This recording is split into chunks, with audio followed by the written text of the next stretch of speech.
আজ বাসায় অক্ষয় তৃতীয়ার পুজো। আর যেহেতু অক্ষয় তৃতীয়ার পুজো, সেহেতু আমি আর দিদিভাই খুব সকাল সকাল ঘুম থেকে উঠে গেছি।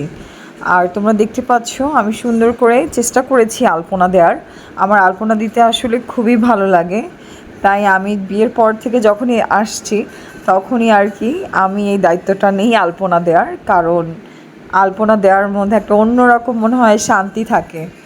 আর এদিকে সুন্দর করে সব কিছু গুছায় নেওয়া হচ্ছে।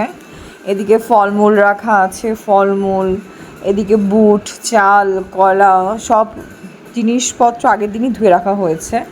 দিদিভাই পান ধুয়ে নিয়ে আসলো। এদিকে আবার ঠাকুরমশাই বলেছে সকাল 9টার মধ্যেই বাসায় চলে আসবে। আর যেহেতু সকাল 9টার মধ্যে চলে আসবে, তাই আমাদেরও অনেক তাড়াহুড়ো। তো আমি এদিকে সিঁদুর ডাবের মধ্যে, কলায়, এদিকে সুন্দর করে ঘটে, আমের পল্লবে, কলা পাতার নিঙুসে, এদিকে ঠাকুরের আসনে, আলপনায়, সব কিছুতেই সিঁদুরের ফোঁটা ছোঁয়ালাম তিনটা তিনটা করে। আর এদিকে সিঁদুরের ফোঁটা ছোঁয়ানোর পরে দিদিভাই ধান রেডি করছে, কারণ এখন ঠাকুরের সামনে ঘট রাখা হবে। আর তোমরা দেখতেই পারবা যে কীভাবে আমি ঘট রাখছি। তো বন্ধুরা, তোমরা বলো তোমরা সবাই কেমন আছো? আমি তো বেশ ভালোই আছি আমার এই পুজো সব কিছু সব ব্যস্ততা নিয়ে। তো তোমরা দেখতে পাচ্ছ এখন দিদি ভাই আর আমি দুজন মিলেই এখন এই দুবার ধান দিয়ে কলাপাতা নেঙ্গুসে রাখবো। আর এদিকে দুজন মিলেই আমরা দিচ্ছি। এখন দুব্বা ধান দেওয়ার পরে ধীরে ধীরে ঘটে সুন্দর করে আমরা জল ঢেলে নিলাম। ঘটে জল ঢালার পরে এখন ঘরটা যে কলাপাতা নেঙ্গুসে রাখবো।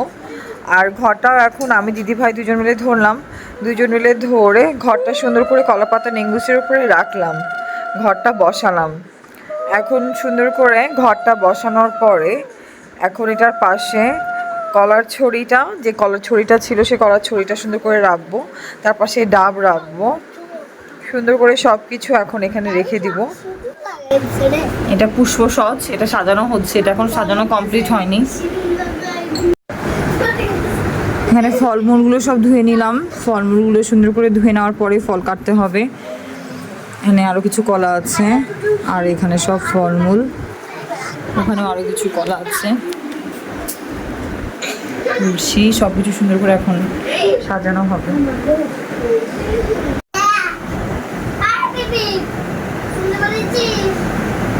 দিদি ভাই সুন্দর করে নারায়ণের থালিটা গুছাচ্ছে, এখানে সুন্দর করে গোছানো হয়েছে। এখন এটার উপরে পান দিতে হবে সাজিয়ে সাজিয়ে। আর এদিকে আমি সব প্রদীপগুলো রেডি করলাম, ঘৃত প্রদীপ, সব প্রদীপ এই যে সুন্দর করে রেডি করলাম। এখন শঙ্খতে জল দিব, জল দিয়ে সিঁদুরের ফোঁটা দিব। নারায়ণের আসনটা খুব সুন্দর করে এখন শুকিয়ে গেছে আমার আলপনা, তাই ভাবলাম আলপনা যখন শুকিয়ে গেছে সুন্দর করে আমি একটু আসনটা পেতে দেই, নারায়ণের বসার আসন। এখন সুন্দর করে আসন পাতলাম। আর আসন পেতে দেওয়ার পরে এখন এখানে নারায়ণের ছবিটা রেখে দিব, সুন্দর করে নারায়ণের ছবিটা রেখে দিলাম। আমরা জানি কৃষ্ণই নারায়ণ, নারায়ণই কৃষ্ণ। মোটামুটি আমাদের পূজার জোগাড় কমপ্লিট, সুন্দর করে আমাদের পুজোর জোগাড় হয়ে গেছে।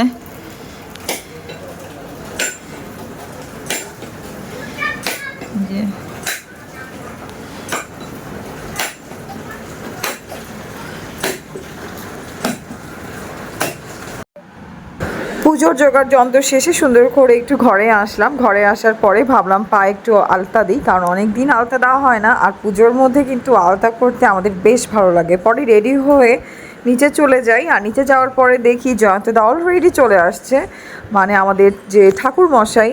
আর ঠাকুর মশাই চলে আসার পরে অলরেডি পুজো স্টার্ট করে দিয়েছে, তোমরা দেখতেই পাচ্ছ। আর এটা আমাদের বছরের একটা পুজো, আর আমাদের এই পুজোটা করা হয় অক্ষয় তৃতীয়ার দিন। তো দাদা বললো যে সব প্রদীপগুলো ধরিয়ে দাও, সুন্দর করে সব প্রদীপগুলো ধরিয়ে নিছি। এখন পুজো হচ্ছে।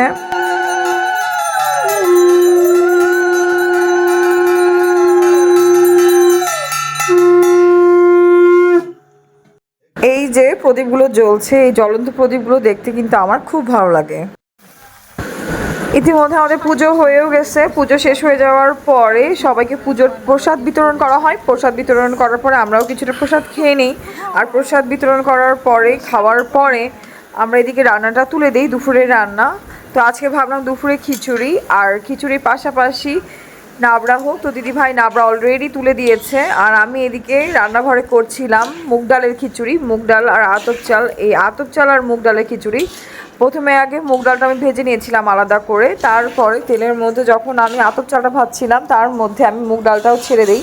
এখন সুন্দর করে ভাজছি, আর এর মধ্যে গরম মশলা, সাদা এলাচ, কালো এলাচ, তেজপাতা সব কিছু দিয়ে হলুদ দিয়ে সুন্দর করে নাড়াচাড়া করছি। তো এই তো বন্ধুরা, তোমরা সবাই বলবা আমার বাসার পুজোর ভ্লগটা তোমাদের কেমন লাগলো, কমেন্টসে অবশ্যই জানাবা।